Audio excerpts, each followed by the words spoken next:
Hello and welcome to the Spiritual Sisters podcast. I'm Gabrielle Celeste. Hi, I'm Nicole. How are you doing, sis? I think I'm doing okay. I got my grande vanilla sweet cream cold brew nitro, so very caffeinated.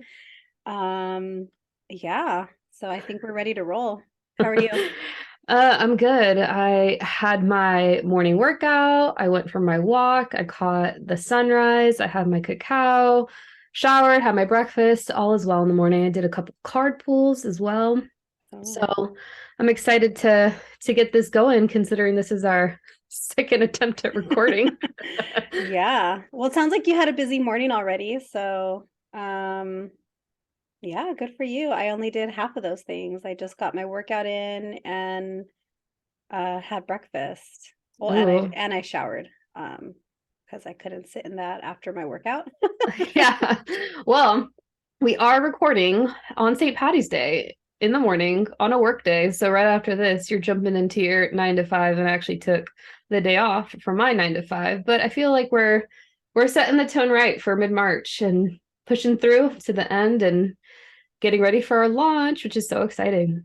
Yeah. So before we get started, I just want to apologize if anybody can hear the background noise. I don't know what's going on outside my window, but we'll try to see how much of that we can fix during the editing process. So just wanted Because to throw that out there. because we're not recording this a third time.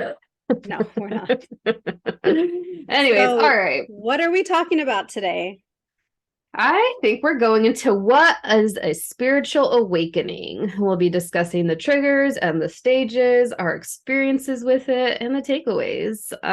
For me, mine is more of a cyclical thing. Mine started about 4 to 5 years now, but I feel like I'm going to let you take the lead on this one because yours is more recent. I feel like you're in it right now as we speak. Yeah, it's very fresh, and not in the good kind of fresh way. It's been a little rough. So yeah, we'll definitely jump into that. We got our information from mindfulzen.co is where we got it, and we had looked at a couple different web pages just to kind of see what the different stages said, because we found that depending on the source, it was looking different. But this one felt, I think, the most consistent, and I felt like it resonated with us maybe a little bit more. So that's where we'll be getting the information for this, and it'll be in our Mhm. show notes also. Yeah, our first source for the first take on this was TikTok. TikTok, there's some good information on there, but there's also some questionable information. So I There feel like is. I feel like this take is gonna be very much more well-rounded and helpful for those of you out there that are listening. I think the information that we got from that TikTok video, I think it was really good, and I think a lot of it was consistent with what we found. Hmm. I think this just adds a little bit more to what we had the first time from that video. So I don't think it was necessarily not accurate. I just think we needed a little bit more. Yeah, and there were common themes amongst each Mm. one of them. For me, thinking back, I think the Dark Night of the Soul was definitely listed in every single one. Hmm. But and I'll definitely speak to mine, but I think yeah, I feel like we should just talk about like the triggers, the stages, and explaining what that all looks like, sis. Yeah, for sure. Do you want me to talk about the triggers? You want me to start?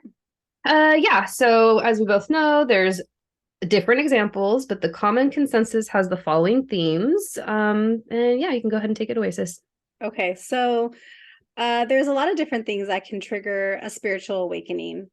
Triggers could be the death of a loved one. It could be meeting your partner, which isn't a bad thing, right? We sometimes Hmm. think of triggers as negative, but Hmm. meeting your partner can be a really positive experience. Some kind of major life change or a major conflict, maybe some karma, or acknowledging trauma, whether that's recent trauma, whether that's past trauma.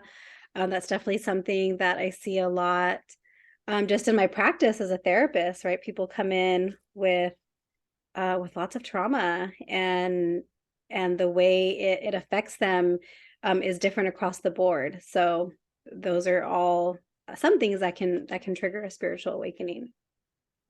Yeah, I feel like you can definitely get into really like what the description of trauma actually is because you see it basically every day of your life working with the people that you do as a trained MFT.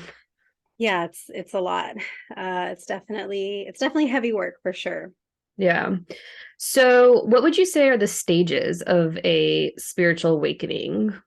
Okay, so these are the stages that we got from that webpage that we talked about, but also it was on several different sites that we had looked at. So this seems to be maybe kind of standard across the board.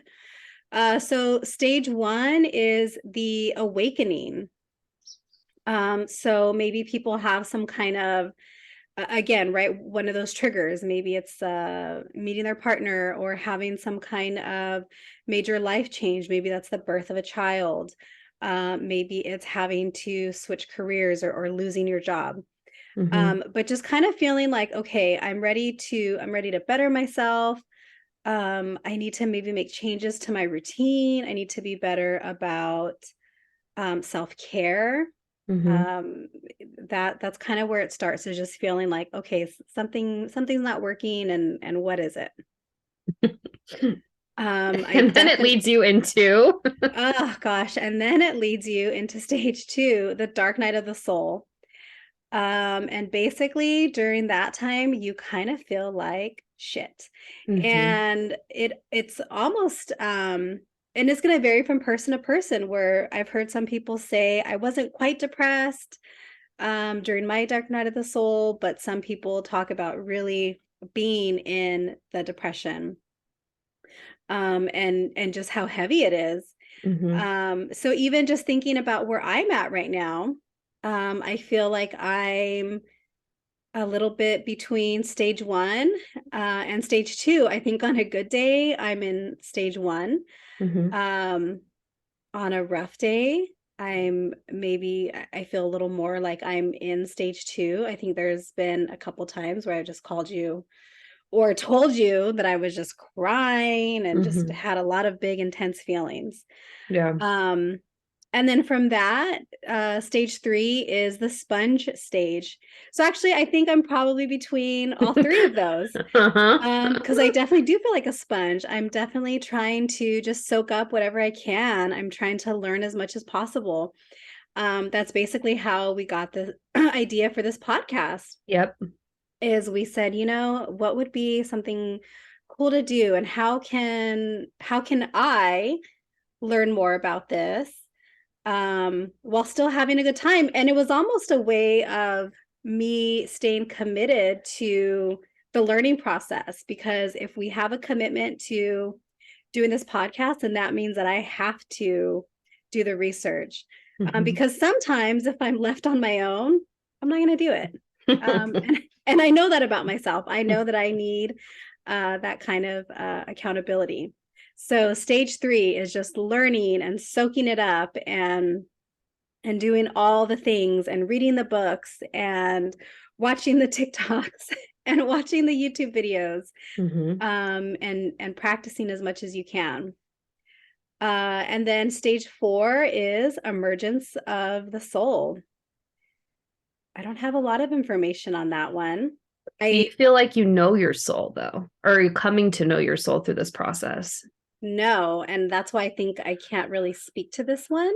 Hmm. Because actually I was listening to a podcast this morning, and they were talking about their spirit guides and how they have such connections with their spirit guides. Hmm. And I was just thinking, I don't have any of this. I don't feel that yet. And so I need to probably do more work in that area. Yeah. So I think you could probably speak a little more to the emergence of soul. Hmm. Um, because I don't think, I know you're definitely further uh, into this process than I am, because you've Yeah. been in it for a few years. So what would you say that stage four is? So I'm going to share as we get further along in this episode the different stages I experienced throughout the last 3 years in my Saturn return, which just finished.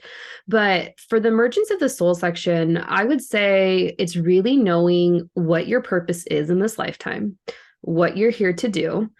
And for my education and training, and even work as an astrologer, I've come to realize and learn that souls have three main purposes in this lifetime. And we're going to do a whole episode on soul contracts, soul retrievals, all that good stuff. But to keep it simple, souls, the three purposes in this lifetime are either soul evolution. So your soul is literally here on earth to evolve. The second purpose is ancestral healing. So you are the ancestral healer for 7 generations forward and backwards for your family. And then the third is you have a mission, soul mission, to improve the collective, which is life, consciousness, all forms of life, basically on the earthly realm. I typically see one for sure, two sometimes in sessions. I very rarely have seen all three. And usually the ones that I've seen have those three missions in this lifetime are typically well-known teachers or thought leaders in this industry. So emergence of soul, I would say, is just really getting to know your higher self better and identifying what your purpose of those three or combination of the three or all three is. Okay. So a lot of that doesn't make a whole lot of sense to me yet, which is again, right, why we're doing this is Mm-hmm. to learn and to figure it out. I was going to say to figure it out together, but you have it figured out. So But it's more finding that out for yourself. Like I know you right. and I have been talking about, and it's more just me being physically tired and like not having the energy to do it. But like going in and you doing this for yourself too, and identifying who your spirit guides are in a meditation. But like me going in as well on the back and just to see like, okay, is what she's getting also what I'm seeing, just Mm-hmm. to validate you, but not Right. that you need it, because you're Right. going to have your own connection with multiple guides. Right. Um yeah, so then stage 5 is soul work. And soul work can be done uh, for a lifetime. It isn't Mm-hmm. something necessarily that you, not like a traditional job, right? You go to work and you retire at 65.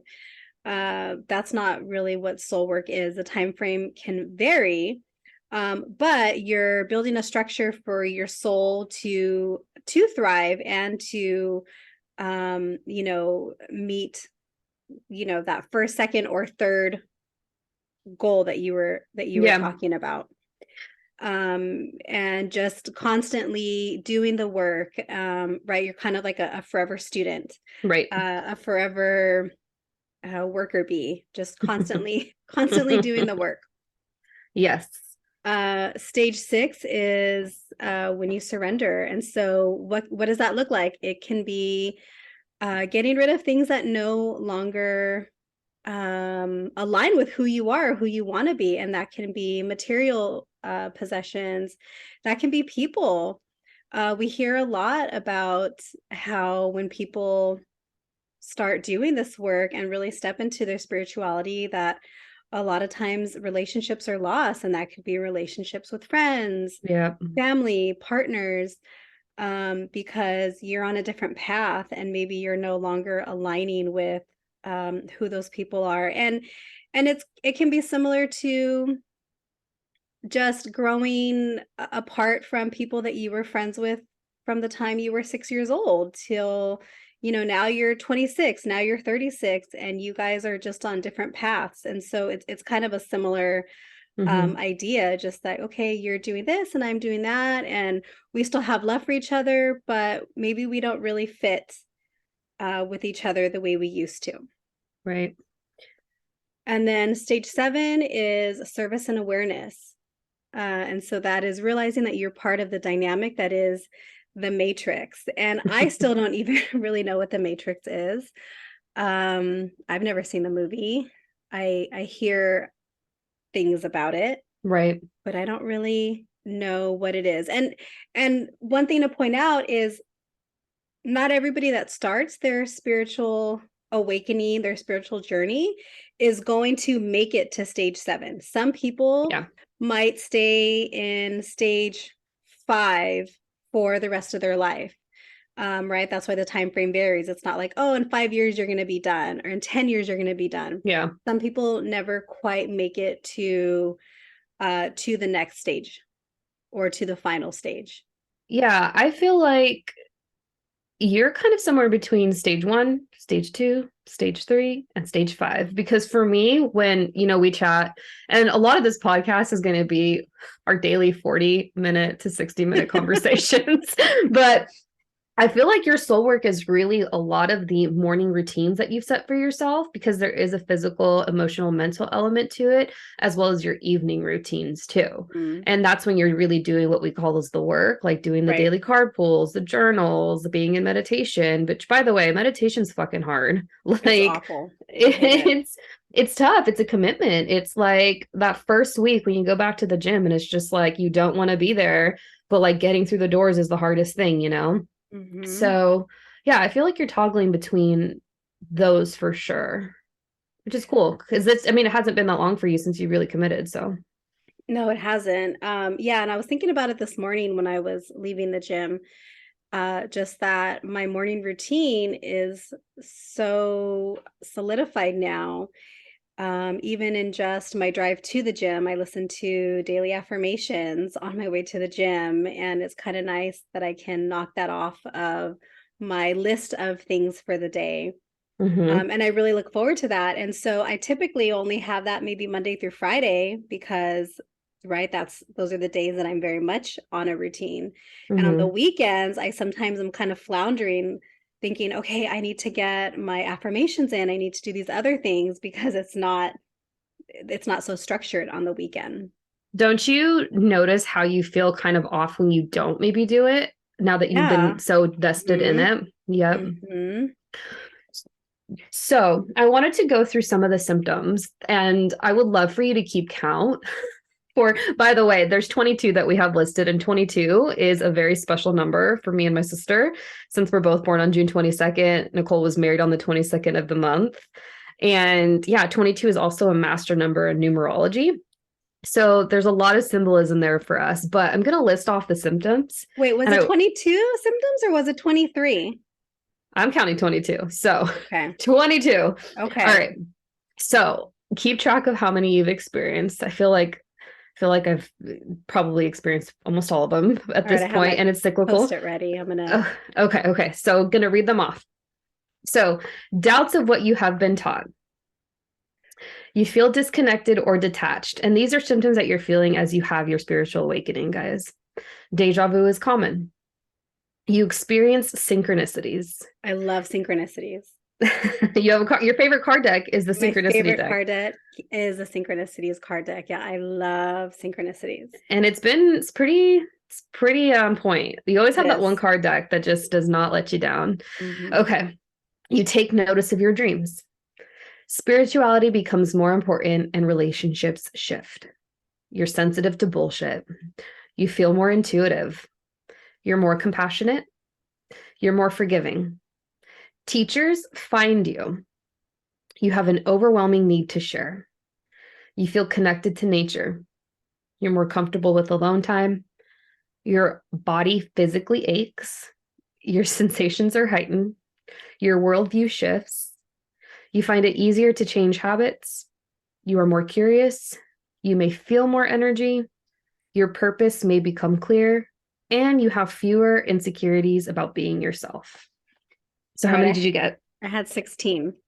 Ooh, okay. So I'm definitely in it. You're in it, yeah. I am in it. I think some of them were hard to differentiate between what is going on because of the spiritual awakening or what is going on because that's just who I am.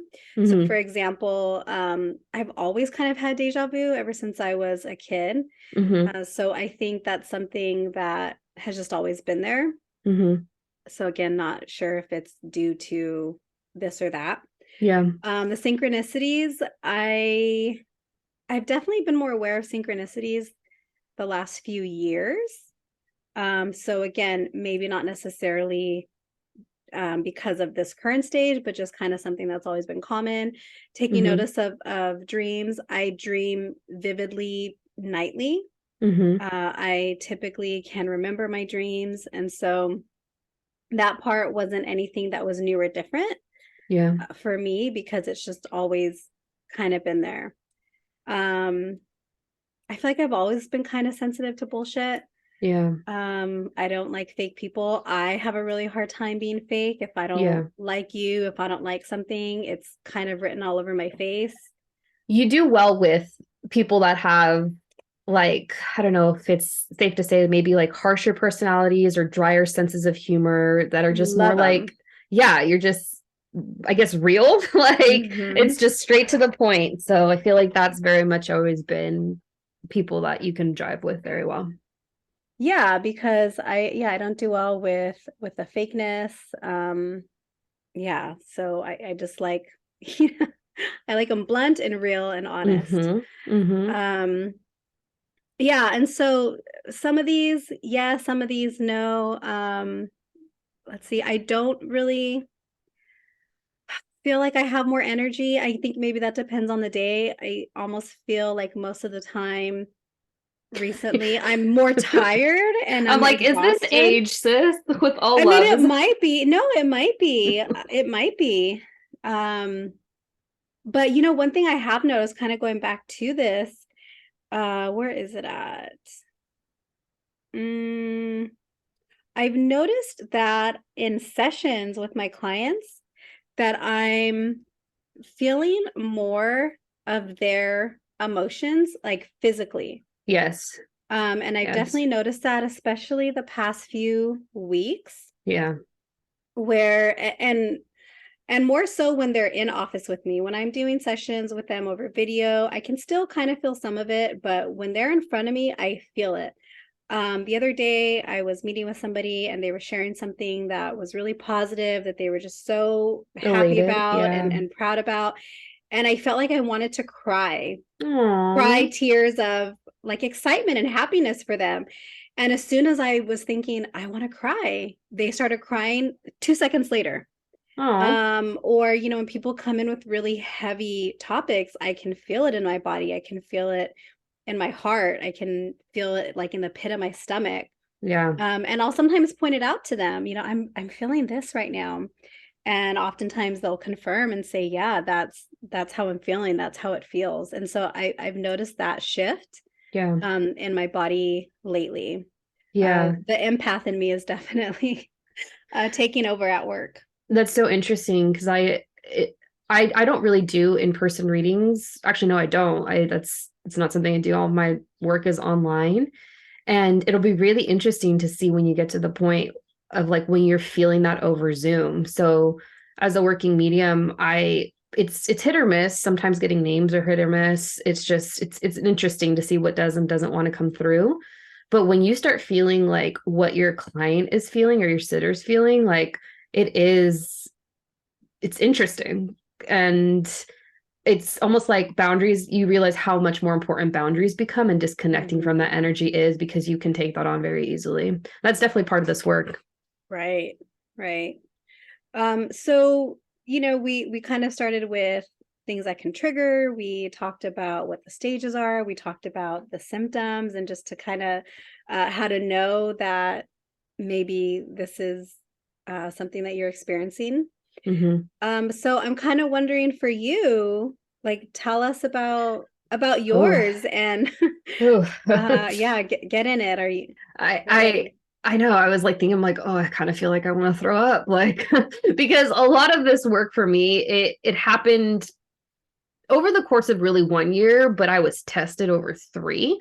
So I'm going into my fourth/fifth year, and my awakening was at the end of 2018. And so, like, part of what I wanted to do was integrate my experience. And this is what I appreciate Nichole's doing is like, she's writing everything down. We literally created a podcast to like have this as a tool and resource for people listening. And for me, I've had to like sit with it and almost journal and write out how I felt. in 2019, in 2020, in 2021, and 2022. And so for me, it was then that was the bulk of my Saturn return. But what I had noticed within myself was that I was extremely stressed out during that period. And that was in 2020. I think it was even physically noticeable with my hair colors. I had like 10 different colors. At one point I had bleach blonde, then I had like gray hair because I double bleached it and then I fucked it up. I had pink hair, hot pink hair, and then it started falling out and I literally had to regrow it out. And it's so interesting because that was literally at the beginning of the return and at the end it had grown back out. My periods were so off whack at the beginning of it, and then towards the end of it I aligned with the moon cycle, so now I bleed with the new moon. And it's interesting, sometimes like I'll toggle back between the new and the full moon, so that was something that I physically experienced. I was super melancholic for about 2020 through 2021, so like I was sitting in my shit. So the dark night of the soul, not feeling your best, questioning what your purpose is in life, like that was some real shit, because not really everyone knew what was going on and what I was going through from a legal standpoint. But one thing about this is like when you do this work and you do the self-improvement, you kind of realize how big your dick is and you realize just what your strength is, like what you can be tested with. And then it's like, all right, what next? What else can you throw at me? And that kind of really prepares you for the next level of growth and involvement. And that was definitely 2020 and 2021 for me. But in that period of times, like it was kind of up in arms. I felt like I was in a hostile place and just kind of dealing with my own emotions that I wasn't even aware of that I had to heal, to be perfectly honest, because I could have told you that. Yeah, I mean, you could have, but it's For different, free. right? For free. I wouldn't even have charged you for that information. But it's different. Like working as a therapist for your family, it's like, one, it's probably unethical. Two, you probably Very shouldn't do unethical. it. No, you can't. Yeah, exactly. So it's like, but it's one of those things where you just have to sit through it and you have to go through it and acknowledge it for yourself, right? Mm-hmm. So basically, I was sitting with my emotional shit and I was suffering through not the healthiest work environment at the same time. But so just to talk a little bit more about that, I had a reading, and I probably spoke to this in the first episode, Mm-hmm. with our reader that Nichole initially went to, and I had booked a session with. And after that, I was just like, what the fuck? Like, I'm doing all this work. What he said hasn't transpired. Where the fuck is my husband? Like, what's going on? Right. And this was so 2019, I had put in the work and I had really like taken the time to like figure out who I was and whatnot. And then I remember booking a reading with a completely different writer, and she was like on another side of the country. It was a phone call. I did this on Valentine's Day 2020, and it's now been like over 3 years. And it's so wild to see like the transition and what's happened. And I was blown away because she said word for word what our family reader had said to me. And I was like, okay, like, yeah. And that's where I was like, oh, okay, like this shit's real, right? So I just had to have like complete blind faith and trust that like what I was being told. And I think that's kind of like when I first met or made contact with my soul, or at least was aware of what was going on, because I internally knew what they had told me to be true. But like when you're in it and you're frustrated with the timing, you're just like, because there's a little bit of control, because I'm kind of a control freak, guys, not gonna lie. It was something I'm working on, but I really had to just accept it for what it was. So that was February 2020, cut to July, August of 2020. And that's when shit goes down with my job. And in 2020, we all know what life was like because everyone experienced their own form of shit in that year. And I don't really know many people that had a good 2020, to be perfectly honest. I don't. And so I was going through, and at that point, it's just like, okay, like I went back to those two readings I had, and they're like, you're meant to create your own brand, and you're supposed to be working in a field that's more spiritual. And I'm thinking to myself, what the fuck is this? Right? I'm like, a businesswoman. Yeah. Like I didn't fucking suffer through a master's program to do this. Right. So anyways, that's really when that official 3 years started. So at the time I was telling my girlfriends who happened to be yoga instructors, and they were super spiritual. They had already been living this path, one for her whole life and the other, who's her mom, for 20 years. And she so happened to be studying Vedic astrology.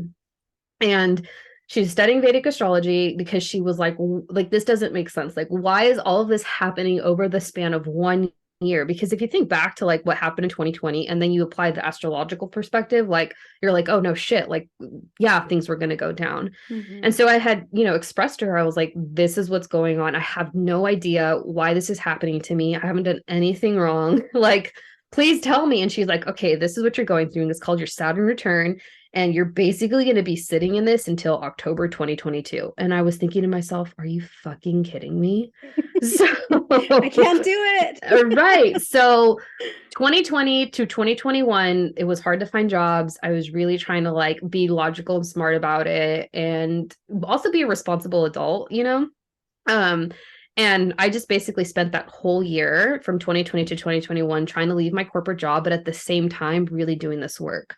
So what that looked like for me, because I had really great insurance, I would do, my daily walks because nature is important for me in this work and being connected to my physical body. I'd go to acupuncture. I would go and get massages at the chiropractor's office because it was covered, From time to time, I would have maybe like a psychic reading or two.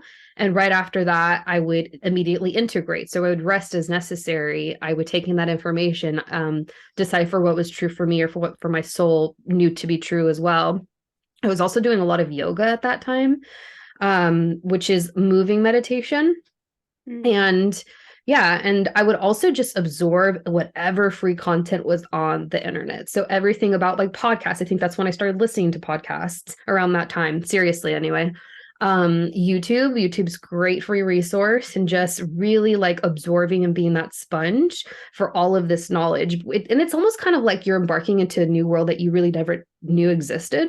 Right. And you're kind of overwhelmed, like, and you question, like, is everything I know to be a lie? Like, is our existence a lie? Like, what is this? That was the first symptom, I think, right? Yeah. Is you start to question things you've been told. So I think I went through like symptoms 1 through like 20 in that period of time. And I've only just recently like I don't want to say accepted or believed, but really put into practice what my purpose is. Because in 2022, I also started learning astrology during this time, guys. I started my business and all of those things had to happen for me to be pushed into this work because I wouldn't have left otherwise, because it's very different from what I was doing full time for nearly a decade to be doing this work. And I'm sure people are like, the fuck. But I mean, like, I know what I'm supposed to do. So there's an element of surrender I think I'm now just at, and I think that's the point I am at. However, that cycle of like the stage of that awakening where you have the awakening, you go through the dark night of the soul, the sponge stage, the emergence of the soul work, surrender, and being in service. I feel like I'm in stage 5, 6, and 7, and I'm constantly in that place. And it really kind of just depends on like what spiritual test is being thrown my way. And that's like where I identify what stage I'm at and I go from there. But yeah, it was not a fun situation. But since then, I've basically been going down that rabbit hole and I haven't stopped. Yeah, it wasn't fun for you. It wasn't fun for those of us that love you and those of us that are very connected to you. Yeah. You and I had a big blowout in 2020. And we didn't talk for a while, and that's very unlike us. We don't do that. No. And it was rough. Because I missed you. I missed a lot. I missed you too. Mom texted me one day and she's like, "You're sisters, you need to console her, blah blah blah blah blah." And I was thinking, you're her mother, you need to console her. That was so bad. We lost a family friend, my godfather's partner in that time. Just that fucking year was, I think back to that return to Nichole, and I was like, I think like the last 3 years, because Saturn was in Aquarius, just to bring a little bit of the astrology into it. So the job change, completely like becoming like a new person in terms of spirituality and leaning into that faith. Death, we experienced family death towards the very end of it with our uncle. I was just telling Nichole about like financial situations that came up because I just filed taxes and stuff, and I was like, What the fuck? So don't underestimate a Saturn return. And you go through two if you're lucky enough. So Yeah, I don't remember mine. I think when we kind of talked about my birth chart I think you back. finished school. I'm pretty Yeah, sure you did. I was finishing with school. There were some relationship things going on, but looking back at it now, maybe it was different when I was in it, but I don't remember it being as intense as maybe Yeah. like yours was, or at least, and again, that was almost, over 10 years ago, or who knows. But But you've had some shit in your childhood. So that was something different. right, so And maybe my whole life was a Saturn return up fuck. until up until now. Oh God. And then no, I feel like your 30s were good. Your They 30s are, I were. mean, yeah, you're still in them, but No, they've been good. the 30s have been probably the best. Yeah. Even Oh, though the thank God. 20s were fun, but the 30s have been, I think, the best, the most stable, and just greatest all around. So tell me about your recent experiences because you're definitely more in it. And it feels like it's been even in the last 6 months for you. Yeah, I'm definitely in it. If I had to put a timeline as far as when it started, it would probably be that, right? But why is it always fucking related to work? Why I is it don't related to know. our 9 to 5s? I don't know. I wonder and it might be different for other people, but I wonder for us if it's because we do have pretty strong Mm-hmm. work ethic and value, and there's none of us in the family that are lazy when it comes to work, right? We've Yeah. always worked. I got a job when I was 16, and I've been working ever since. I've never really Yeah. not worked. Yeah. Um, so yeah, I don't know. I think last year, 2022 was kind of rough. Yeah. Um, for good reasons. We we planned a wedding Mm-hmm. in 6 months. We planned a wedding in 6 months, and that was stressful in itself. Mm-hmm. And then my son's school setting changed, and now all of a sudden he's on a different schedule, and his new schedule isn't aligning with my schedule of 8 to 5. Mm-hmm. It wasn't really working. Mm-hmm. And I wasn't able to do the things that I had always done for him as a mom. Which is hard because that's like your number one role for sure. Yeah, and I wasn't able to take him to school. I wasn't able to pick him up from school. Mm-hmm. All of that was left to husband. Mm-hmm. And I love husband, and my son loves husband. Mm-hmm. Um, but I wanted to Yeah. do that, right? Yeah. I had always done that. I had always taken him to school. I had always picked him up from school. And then I would come home, and, they had their whole little routine that they had after school that I knew nothing about and that I was no part of. So you felt cooked to the curb in a way? A little bit, Oh, yeah, God. like, just chopped liver, and Yeah. it wasn't bad. He was thriving, but there was one point where he did ask me one morning, my son, well, how come you're not taking me to school? You always took me to school when I went to my old school, and that like cut me. Oh, did you cry? Probably. We're cancers. We cry. Yeah, we're so emotional. I'm so emotional. Mm-hmm. So yeah, it just got to a point where, okay, I'm waking up at, 3:45 in the morning because I'm trying to get to the gym to do 30 minutes of cardio before the hour-long class that I have. And then I need to Mm-hmm. be out of there by 6 a.m. because, I got to get home, I got to shower, I got to get my son ready, and I got to get to work by 8 a.m. Mm-hmm. And that was rough. And then I have a heavy job, right? Mm-hmm. So not only is it heavy all the way around in my routine, but then I get to work, and that is a lot. Yeah. And it's not a physically demanding job, but it's a very Mentally. emotionally and mentally Mm-hmm. demanding job. And then I get off of work at 5 o'clock, and husband's already taken him to whatever extracurricular activity he has going on, and I'm meeting up with them just to try to catch some of it.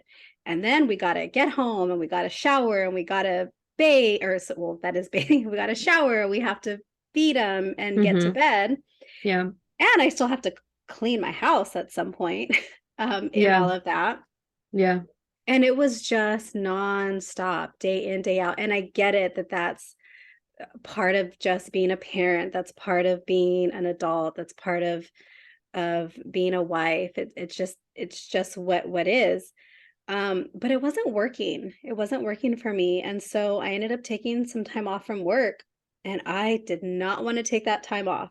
Yeah. I was on the phone with you and with Dad, and just Dad's our therapist, by the way. We love our dad. He listens to a lot of our shit. My shit more. He's a very blunt therapist. Yes. I think his response was, fuck him. Something that I, as a therapist, would never say to a client. But, that's kind of Dad's therapy advice. So it was, take this time off, and I did, and it was great. It was so much fun. I think I napped. I watched a lot of YouTube. But the best part of that for me was I got to take my son to school. I got to pick him up. I got to establish that routine with him. I got to do things around the house so that I didn't feel so pressured to get all those things done, in the evening before. And I remember it was, okay, your month is over. It's time to go back to work. And I was thinking, no, I just got into this. I can't go back yet. Yeah. And, Dad said, fuck him. Take the rest of the year off, take the holidays off. And I felt so bad. I didn't want to do it. But you realize how necessary it was. It was necessary. Yeah. And even, my husband was like, just take the time off. We're going to be off of school and off of work. Just spend the time with us. And once I got past my guilt, I said, okay, I need to do this for me. I'm probably not going to have this opportunity again. So let's do it. And so, fast forward to the end of my time off. And I said, okay, I'm going to be going into a new year. I'm going to be going back to work. I'm hoping to get my private practice started. Right. There were just a lot of things that I think were in play that I wanted to make sure that I was feeling ready for. And I had never had Olympia ever. And I thought, well, why not? Why not go and do that? And, it's not going to hurt. And so I showed up and I had that done. And there wasn't much there. She didn't see a whole lot of negativity or anything that needed to be removed. But she made a comment. She said, are you intuitive? And I said, well, kind of. Like, I'm not trained, but I think so. And for whatever reason, that really stuck with me. And I think since then, I've been kind of where I am now, to doing my daily pools and trying to do my meditation. And again, right, that sponge stage of how much of this can I soak up. And we were talking about this, and I was, I think, telling you that I think whatever she took out of me is what maybe propelled me on this path, because I've started it before, but I didn't really stick with it. It wasn't something that was as not important, but it just wasn't something that I could really stick to. Like a commitment, I guess. It wasn't. It wasn't. I had started it before in the form of meditation. But that was more to kind of manage my anxiety and to try to help me sleep better, and just to try to be less irritable throughout the day. Whereas now it's still for that, but it also serves a different purpose. Yeah. And for those of you listening, Olympia is an egg cleanse. Which basically, a practitioner will crack the egg and will read the energy that is bestowed to them upon the egg crack within the bowl. And essentially they can read the energies around you, inflicted upon you, and so forth. But I don't think I've ever had a limpia done.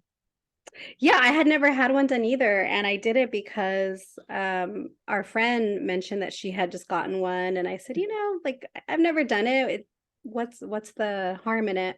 Mm-hmm. And I really feel like if I hadn't have done that, I don't think I would be here today. I think it probably would Yeah. have taken me a few more years, right? It would have been another thing where I started and then I can't fit it in, or Yeah, I was thinking, when you were speaking, I was like, oh, I had time off too in that period of time. So you had 3 months and I had 5 months off. And like when you're in solitude and you have the time away from your busy everyday life, like you start to think. So it's almost kind of like, well, that's kind of what the whole purpose of meditation is too, is to get quiet and listen to yourself. And that's really when like the questions start coming in, right? And not necessarily always for the better. Then you're kind of like, okay, I need to do something about this. Cause you can't, at that point, you can't really sit with it and let it proceed any longer. Like there is some action that needs to be mm-hmm, had and taken. mm-hmm. And for someone whose mind doesn't ever turn off, it's Mm-hmm. hard to sit with whatever's coming through because everything is coming through, Yeah. right? And just trying to quiet it, I think, has been the hardest part and why I've kind of resisted meditation because I don't know how to quiet my mind. And it's interesting that you said resistance because so when I had gone through my psychic training or intuitive training, however Yeah, we you don't call it identify. psychic school, Gabby. It's not psychic So I school. told her I was going to psychic school, right? Because I was like, I don't know what the fuck else to call this. And she thought it was so ridiculous. I'm thinking to myself, like, what other word can I apply to this? So what did we rebrand it as? Intuitive training? Intuitive training? Yeah, I didn't I like psychic don't, school. It reminded me of like Harry Potter or which something. is my shit, by the way. Yeah, So, not mine. um, yeah, so I was telling her I was going to go be formally trained and I had to meditate. Like I was forced to meditate, but I knew like I was getting the downloads to meditate for years before that, but I didn't want to.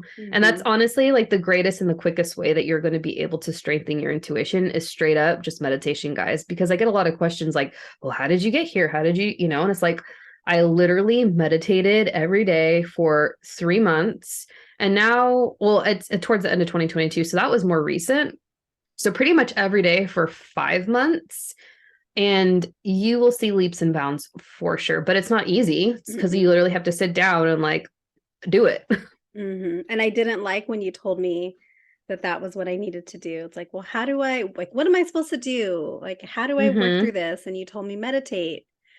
And in my head, I was thinking, well, is there anything else I can do? Because Which is what I did at the beginning too, because I was like, I don't want to meditate. no, no, not one of my favorite things to do at all.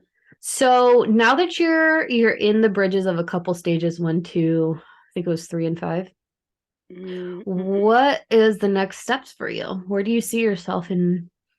Let's take it up to our birthday. So the next like 2 to 3 months, because you're I moving pretty quick. Yeah, I think just continuing to do what I'm doing, trying to be better about maybe doing the daily meditations, because I definitely struggle with trying to do it daily. Mm-hmm. So I think just trying to really strengthen my routine, my rituals, continuing to practice, I think is something that I want to keep doing. I think I was saying maybe twice a week. Mm-hmm. Um, Yeah, it just kind of seeing what comes from that because it's been now what about 3 months that I've really been in it and I can Yeah. definitely see the progress that I've made in those 3 months and so I hope in the next 3 months that I have more of that progress and just keep building on it. Mm-hmm. Yeah, those are good goals. And they're realistic, because you're planning small and like you have the timelines and smart, what do we call them? Smart goals. Smart goals, yeah. Smart goals. I love that. Yeah, I don't really have time for much else because I still work. I'm still a mom. I'm still a wife. I'm still all the things, Yeah. and I wish there was more time, but there's not. So That might we have change to though. do what we can. We'll see how well this podcast does, guys. Yeah, let's get us out of our our 9 to 5s. I know. Not yet. I need to stick around for a A little bit little bit. longer. Yeah. Yep. Mhm. So if you haven't had a spiritual awakening, maybe some of the tips that we spoke to, as well as the things that we've done and the stages and triggers, apply to you down the road. We would love to know if you could be looking out for these down the road as well. But if you have had a spiritual awakening, if we left something out, let us know. Comment on our social pages, follow us, follow Nichole's satirical page for relatable parent humor, book a reading with me. I'll be launching my YouTube soon. All the things, guys. We're building this brand out, so stick around. I think we need to redo that one. I think we'll re-record that little piece. Okay. Let's see. We get to the end. What did we stop with? Love that. Love that. Okay. Oh, I was supposed to do that anyway. Okay. Okay. Let's start. So if you haven't had your spiritual awakening yet, we hope that this episode was helpful in kind of identifying what the stages are, what the symptoms are, right? What it's going to feel like, what it could look like. And then as well as some of the triggers, right? The triggers don't always have to be bad things. It doesn't always have to be, this shift in your career, this big career shift like Gabby had. It doesn't have to be this feeling of burnout. It can be also positives. It can be meeting your person. It can be having a child, right? Just any kind of big, major life change. So we hope that information was helpful. If you're maybe not there yet, or if maybe you're just kind of in it, just in the beginning stages like I am. And then for those of you who are further along in your journey, like Gabby is, or even further than Gabby, if there's something that we missed out, or if there's something that we left out, if there's something that you want to maybe share with us, please let us know. We have our email, thespiritualsisterspodcast@gmail.com. We also have our Instagram page, which is at The the Spiritual Spiritual Sisters podcast. Yep. There you go. Follow us on that. You can book a reading with Gabby. She is at, what's your website? Gabrielle Celeste 2020 or 22, and then aguaastrology.com. And I have a page that is just more for humor purposes. I like to talk shit about being a parent, about being a wife, about being a therapist, and about being a client in therapy. Because I love my child. I love him with all my heart. I love my husband with all my heart. But sometimes being a parent sucks. And sometimes being a wife is difficult. And sometimes being a therapist and being a client is really difficult. So just kind of making light of all the things. And so that is at Mom Wifey Therapist on Instagram. We also hope that you wait, let me redo that piece. What's next call to action? If you're enjoying this podcast, please rate and review us wherever you're listening. If that's on Apple Podcast or Spotify, please rate and review us. Let us know what you think. If you have any suggestions, feel free to email us again. We shared our email address, and all of the information is going to be in the show notes as far as how to get in touch with us. Thank you for joining us for episode 2, and we hope to see you for episode 3. Bye. I was going to end it. Oh, you stop recording? No, I was going to end it, which would have ended the meeting. Okay, I think we're good. And then with the edits, we should be right under an hour. Perfect. Do you want to stop the recording real quick? Can I? Yeah.